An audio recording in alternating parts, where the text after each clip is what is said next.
राधे राधे। पुत्रदा एकादशी की व्रत कथा, सावन मास में पड़ने वाली पुत्रदा एकादशी की आप सभी को हार्दिक शुभकामनाएं। धार्मिक मान्यता है कि पुत्रदा एकादशी की व्रत कथा श्रद्धा और भक्ति से सुनने मात्र से भी पुत्र की प्राप्ति का आशीर्वाद मिलता है। भगवान श्री हरि विष्णु की कृपा बनी रहती है और माता लक्ष्मी का आशीर्वाद भी प्राप्त होता है। इसलिए यदि आप पुत्रदा एकादशी का व्रत नहीं रख पाए तब भी इसकी पवित्र व्रत कथा अवश्य सुने। मान्यता है कि कथा श्रवण से भी संतान सुख, विशेषकर पुत्र प्राप्ति की मनोकामना पूर्ण होने का आशीर्वाद मिलता है। तो आइए भगवान श्री हरि विष्णु का स्मरण करते हुए श्रद्धा और भक्ति के साथ सुनते हैं सावन मास की पवित्र पुत्रदा एकादशी की व्रत कथा।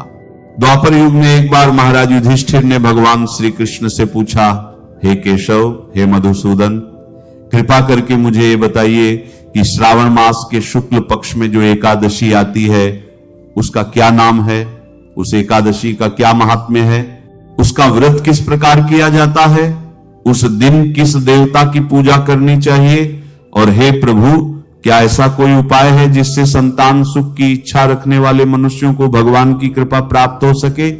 युधिष्ठिर का प्रश्न सुनकर भगवान श्री कृष्ण मंद मंद मुस्कुराए। उन्होंने धर्मराज की ओर देखकर कहा, हे राजन, आपका प्रश्न अत्यंत शुभ है। जो प्रश्न संसार के कल्याण के लिए पूछा जाए, जो प्रश्न दुखी मनुष्यों के लिए आशा का द्वार खोल दे, ऐसा प्रश्न स्वयं पवित्र हो जाता है। सुनिए धर्मराज, श्रावण मास की ये एकादशी पुत्रदा एकादशी कहलाती है। यह भगवान श्री हरि विष्णु को समर्पित मानी जाती है। भक्त इस दिन भगवान नारायण की आराधना करते हैं और उनसे अपनी मनोकामना पूर्ण करने की प्रार्थना करते हैं। भगवान श्री कृष्ण ने कहा, हे धर्मराज, एकादशी के व्रत का महत्व केवल भूखा रहने में नहीं है। व्रत का अर्थ है अपने मन को एक पवित्र संकल्प में स्थिर करना। जब मनुष्य अपनी इंद्रियों को संयमित करता है, भोजन में सात्विकता लाता है, भगवान का स्मरण करता है, दूसरों के प्रति करुणा रखता है और कथा का श्रवण करता है, तब वह अपने भीतर एक ऐसा आध्यात्मिक वातावरण बनाता है जिसमें भक्ति का जन्म होता है। और हे राजन, पुत्रदा एकादशी के विषय में एक ऐसी कथा है जिसमें एक ऐसे राजा का वर्णन आता है जिसके पास संसार का सब कुछ था, लेकिन उसके जीवन में एक ऐसी कमी थी जिसने उसका सुख छीन लिया था। वह कमी थी संतान का अभाव। एक समय भद्रावती नामक एक सुंदर नगरी थी। वह नगरी समृद्ध थी, चारों दिशाओं में हरियाली थी, विशाल राजमहल थे, बाजारों में धन धान्य की कमी नहीं थी, प्रजा सुखी थी, नगर में धर्मशालाएं थी, मंदिर थे, सरोवर थे और दूर दूर तक राजा की कीर्ति प्रसिद्ध थी। उस नगरी पर सुकेतु नाम का एक धर्मात्मा राजा राज्य करता था। राजा न्याय प्रिय था, उसकी प्रजा उसे पिता के समान मानती थी। उसके राज्य में किसी को भूख से सोना न पड़े, कोई अन्याय से पीड़ित न हो और कोई असहाय व्यक्ति बिना सहायता के न लौटे। राजा इस बात का ध्यान रखता था। राजमहल में उसकी पत्नी रानी शैव्या भी अत्यंत धर्मपरायण थी। वह प्रतिदिन भगवान के मंदिर में जाती, पूजा करती और प्रजा की स्त्रियों के दुख दर्द सुनती थी। राजमहल में स्वर्ण के पात्र थे, असंख्य आभूषण थे, हाथी घोड़े थे, दास दासियां थी, सुख सुविधाओं की कोई कमी नहीं थी। लेकिन उस विशाल महल में एक ऐसी खामोशी थी जो किसी को दिखाई नहीं देती थी। वह खामोशी थी बच्चे की किलकारी की कमी। राजा सुकेतु जब किसी सभा में जाते और छोटे बच्चों को अपने माता पिता के साथ देखते तो कुछ देर के लिए उनका चेहरा मुस्कुरा उठता, लेकिन फिर वही मुस्कान भीतर के दर्द में बदल जाती। रानी शैव्या भी जब राजमहल की खिड़की से बाहर देखती और किसी स्त्री को अपने बच्चे को गोद में खिलाते हुए देखती तो उसकी आंखों में एक अजीब सी नमी उतर आती। कभी रात के समय महल में सब लोग सो जाते थे, दीपक धीमे धीमे जलता रहता था और राजा जागता रहता था। वह अपने आप से प्रश्न करता, मेरे बाद इस राज्य का क्या होगा? मेरे जाने के बाद मेरी वंश परंपरा कौन आगे बढ़ाएगा? मेरे पितरों का तर्पण कौन करेगा? मेरे बाद इस राजवंश की स्मृति किसके माध्यम से आगे जाएगी? राजा ने अनेक यज्ञ किए थे, ब्राह्मणों को दान दिया था, गौदान किया था, अन्नदान किया था, गरीबों की सहायता की थी, तीर्थों की यात्रा की थी, भगवान की पूजा की थी, फिर भी उसकी गोद सूनी थी। एक दिन राजा अपने महल के एकांत कक्ष में बैठे थे। बाहर वर्षा हो रही थी। सावन की रिमझिम फुहारों ने पूरी धरती को भिगो दिया था। पेड़ों से पानी की बूंदें टपक रही थी। मंदिर से घंटियों की धीमी ध्वनि आ रही थी। राजा ने आकाश की ओर देखा और कहा, हे प्रभु, मैंने ऐसा कौन सा अपराध किया है? मैंने किसी का धन नहीं छीना, किसी निर्दोष को पीड़ा नहीं दी, किसी भूखे को भोजन से वंचित नहीं किया, फिर मेरे जीवन में यह कमी क्यों है? रानी शैव्या ने राजा को इस अवस्था में देखा तो उसके हृदय पर भी जैसे वज्र गिर गया। वह राजा के पास बैठ गई और बोली, स्वामी, कृपया ऐसा दुख अपने हृदय में मत रखिए। जो कुछ भगवान ने दिया है उसके लिए हमें उनका धन्यवाद करना चाहिए। शायद भगवान हमारी परीक्षा ले रहे हैं, शायद सही समय अभी नहीं आया। लेकिन राजा का मन बहुत व्याकुल था। उस रात राजा ने सोचा कि अब वह इस संसार के बंधनों से मुक्त हो जाएगा। एक समय ऐसा आया जब उसने आत्महत्या करने का विचार तक कर लिया, लेकिन उसी समय उसके भीतर एक धर्म बोध जागा। उसने सोचा, अपने प्राणों का अंत कर देना तो महापाप होगा। यदि जीवन भगवान ने दिया है तो उसे समाप्त करने का अधिकार मुझे कैसे हो सकता है? राजा ने अपने अश्व को तैयार कराया और बिना किसी को बताए अकेले ही वन की ओर निकल पड़ा। घना वन था, पेड़ों की लंबी कतारें थी, कहीं वटवृक्ष, कहीं पीपल, कहीं बेल, कहीं आम और कहीं फलदार वृक्ष दिखाई दे रहे थे। पक्षियों की मधुर ध्वनि कभी कभी जंगल की निस्तब्धता को तोड़ देती। राजा धीरे धीरे आगे बढ़ता गया। जितना वह राजमहल से दूर जाता उतना ही उसकी चिंता मानो उसे भीतर से खाती जा रही थी। कुछ समय बाद उसने एक अद्भुत दृश्य देखा। एक विशाल हाथी अपनी मादा और अपने छोटे छोटे बच्चों के साथ घूम रहा था। छोटे हाथी अपनी मां के पीछे पीछे चल रहे थे। कभी वे अपनी सूंड उठाते, कभी खेलते, कभी अपनी मां के शरीर से सट जाते। राजा उन्हें देखता रह गया। उसकी आंखों में आंसू आ गए। उसने सोचा, इस जंगल के प्राणी भी अपनी संतान के साथ सुखी हैं। हिरण अपने बच्चों के साथ हैं, पक्षी अपने बच्चों को दाना खिला रहे हैं। हर जीव अपने परिवार को लेकर पूर्ण दिखाई देता है। फिर मैं क्यों अधूरा हूं? थोड़ा आगे बढ़ने पर राजा ने हिरणों का एक झुंड देखा। एक हिरणी अपने छोटे बच्चे को लेकर आगे बढ़ रही थी। बच्चा अपनी मां के पीछे पीछे चल रहा था। राजा का हृदय भर आया।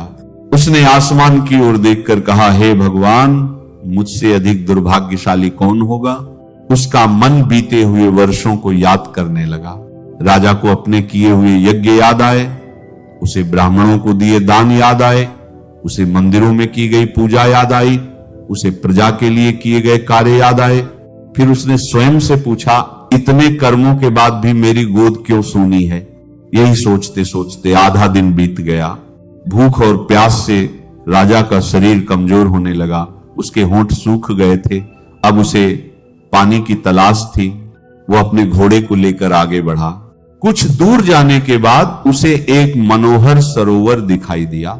सरोवर का जल अत्यंत निर्मल था। उसमें कमल के फूल खिले हुए थे। बत्तखें जल में तैर रही थी। पक्षियों का कलरव हो रहा था। किनारे पर हरी घास थी। ऐसा लगता था जैसे वन के बीच किसी देवता ने अपनी सुंदरता का एक छोटा सा संसार रच दिया हो। राजा ने तभी देखा कि सरोवर के दूसरी ओर एक आश्रम था। वहां धुएं की पतली रेखा ऊपर उठ रही थी। कुछ मुनि आसन पर बैठे थे। कुछ वेद मंत्रों का उच्चारण कर रहे थे। वातावरण में ऐसी शांति थी कि राजा का बेचैन मन भी कुछ पल के लिए शांत हो गया। उसी समय राजा के दाहिने अंग फड़कने लगे। परंपरागत मान्यता के अनुसार राजा ने इसे शुभ संकेत माना। उन्होंने घोड़े से उतरकर हाथ जोड़े और आश्रम की ओर बढ़ गए। आश्रम में पहुंचते ही राजा ने मुनियों को प्रणाम किया। राजा की स्थिति देखकर मुनियों ने समझ लिया कि यह कोई साधारण मनुष्य नहीं बल्कि अत्यंत चिंतित राजा है। उन्होंने कहा, हे राजन, आपका स्वागत है। आप इतने व्याकुल क्यों हैं? आपके हृदय में कौन सा दुख है? राजा ने हाथ जोड़कर कहा, हे मुनिवरों, मैं अपने जीवन का सबसे बड़ा दुख लेकर आपके सामने आया हूं। मेरे पास धन है, राज्य है, प्रजा है, सम्मान है, सब कुछ है, लेकिन मेरी गोद सूनी है। मैं संतानहीन हूं। मैं अपने जीवन का अर्थ समझ नहीं पा रहा हूं। राजा की बात सुनकर मुनियों ने उसे धैर्य रखने को कहा। राजा ने फिर पूछा, हे महात्माओं, आप कौन हैं? आप यहां किस लिए विराजमान हैं? तब ऋषियों ने कहा, हे राजन, हम विश्वदेव हैं और तीर्थ स्नान तथा भगवान की आराधना के लिए यहां आए हैं। राजा ने उनके चरणों में सिर झुका दिया। फिर उसने कहा, हे महात्माओं, यदि आप मुझ पर प्रसन्न हैं तो मुझे ऐसा मार्ग बताइए जिससे मेरा यह दुख दूर हो जाए। मेरी एक ही इच्छा है, मेरी गोद भर जाए और मेरे वंश का विस्तार हो। मुनियों ने एक दूसरे की ओर देखा। फिर उन्होंने कहा, हे राजन, चिंता मत करो, अब समय बदलने वाला है।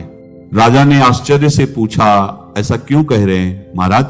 ऋषियों ने कहा, आज से कुछ ही दिनों बाद पवित्र पुत्रदा एकादशी आने वाली है। सावन मास के शुक्ल पक्ष की यह एकादशी संतान सुख की कामना करने वालों के लिए अत्यंत महत्वपूर्ण मानी जाती है। तुम श्रद्धा से इसका व्रत करो, भगवान श्री हरि विष्णु का पूजन करो, रात में हरिनाम का स्मरण करो, मन को संयमित रखो और सबसे बढ़कर अपने हृदय को भगवान के सामने खोल दो। राजा की आंखों में आशा की किरण दिखाई दी। उन्होंने कहा, हे मुनियों, क्या वास्तव में इस व्रत से मेरी गोद भर सकती है? मुनियों ने कहा, हे राजन, व्रत श्रद्धा से किया जाना चाहिए। भगवान की कृपा सर्वोपरि है। तुम अपनी पूरी निष्ठा से व्रत करो और परिणाम भगवान पर छोड़ दो। फिर मुनियों ने राजा को पुत्रदा एकादशी के व्रत का महत्व समझाया।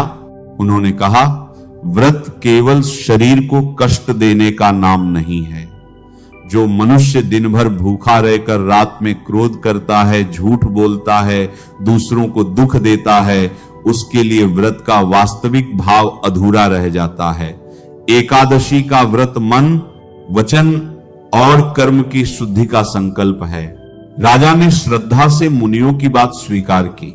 मुनियों ने कहा, उस दिन प्रातः स्नान करके स्वच्छ वस्त्र धारण करो, भगवान विष्णु का स्मरण करो, उनके सामने दीप प्रज्वलित करो, पीले फूल चढ़ाओ, तुलसी दल अर्पित करो, फल नैवेद्य और श्रद्धा से पूजा करो, भगवान से अपनी मनोकामना मांगो, लेकिन साथ ही यह भी कहो, हे प्रभु, मुझे वही दीजिए जो मेरे जीवन के लिए वास्तव में कल्याणकारी हो। यह सुनकर राजा के हृदय में जैसे वर्षों बाद प्रकाश आया। वह मुनियों के चरणों में गिर पड़ा। उसने कहा, हे महात्माओं, आपने मुझे आशा दी है, मैं आपके बताए मार्ग पर चलूंगा। राजा अपने महल लौट आया। उसने रानी शैव्या को सारी बात बताई। रानी ने जैसे ही पुत्रदा एकादशी का नाम सुना, उसकी आंखों में भी आशा की चमक आ गई। उसने कहा, स्वामी, यदि भगवान ने हमें यह अवसर दिया है तो हम पूरी श्रद्धा से इसका पालन करेंगे। एकादशी का दिन आया। सूर्योदय से पहले ही महल में पवित्र वातावरण बन गया। राजा और रानी ने स्नान किया, स्वच्छ वस्त्र धारण किए, पूजा स्थान को शुद्ध किया गया, भगवान श्रीहरि विष्णु की प्रतिमा स्थापित की गई, दीप प्रज्वलित हुआ, धूप की सुगंध पूरे महल में फैल गई।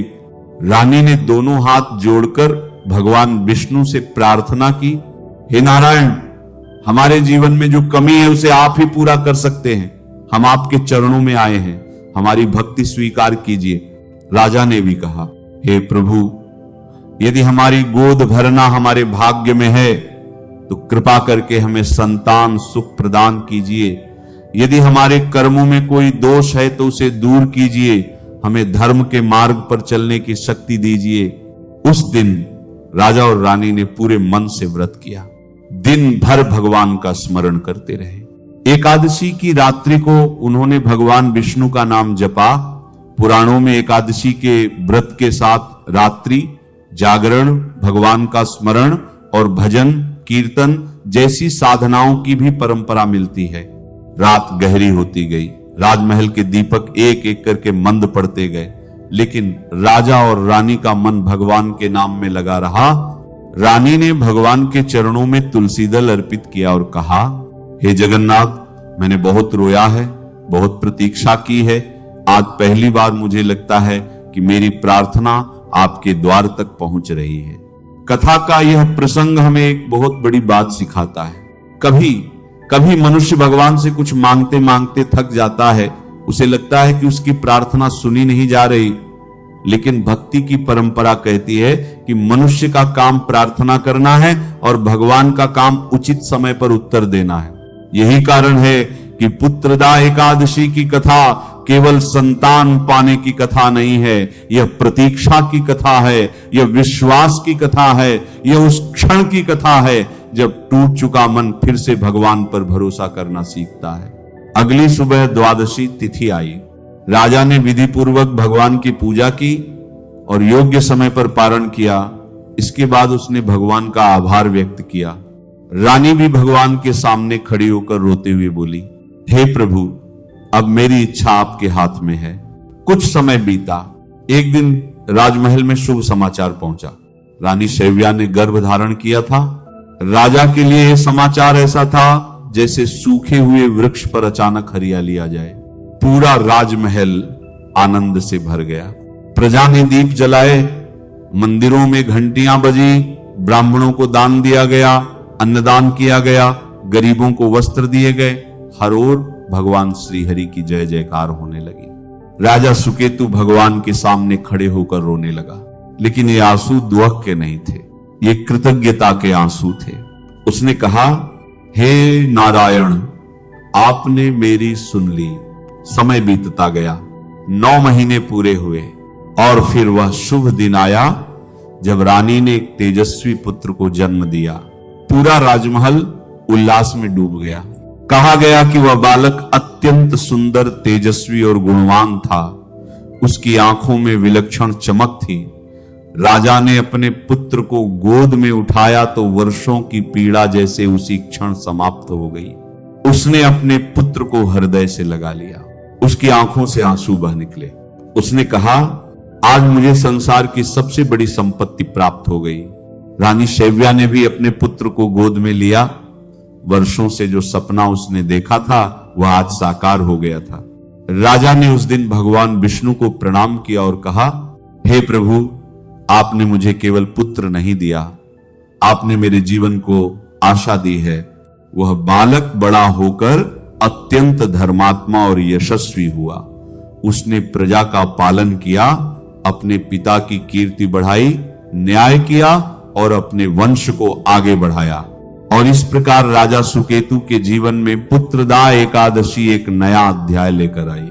हे धर्मराज, भगवान श्री कृष्ण ने कहा, जो मनुष्य पुत्रदा एकादशी के व्रत की महिमा को श्रद्धा पूर्वक सुनता है, जो इसका पाठ करता है, जो भगवान श्री हरि का स्मरण करता है और जो अपनी सामर्थ्य के अनुसार इस व्रत का पालन करता है, उसे महान पुण्य की प्राप्ति होती है। पौराणिक परंपरा में इस व्रत को संतान सुख से जोड़ा गया है और इसे भगवान विष्णु की आराधना के रूप में बताया गया है। भगवान कृष्ण ने आगे कहा, हे कुंती नंदन, इस व्रत की कथा सुनना भी अपने आप में पवित्र माना गया है। कथा सुनते समय केवल शब्द न सुनो, इसके भाव को सुनो, राजा की चिंता को सुनो, रानी की प्रतीक्षा को सुनो, उस वन की निस्तब्धता को सुनो, उन मुनियों के वचनों में छिपी आशा को सुनो और सबसे बढ़कर भगवान पर विश्वास करने की उस शक्ति को सुनो जिसने निराश राजा को फिर से आशावान बना दिया। और अंत में यही प्रार्थना, हे नारायण, हमारे घर आंगन में सुख रहे, हमारे परिवार में प्रेम रहे, हमारे बच्चों में संस्कार रहे, हमारे जीवन में धर्म रहे और हमारे हृदय में आपकी भक्ति कभी कम ना हो। जो सुना वो भगवान के चरणों में समर्पित, जो कहा वो भगवान की कृपा से कहा। और जो फल मिले उसे भी भगवान की इच्छा मानकर स्वीकार करें। नमः शिवाय।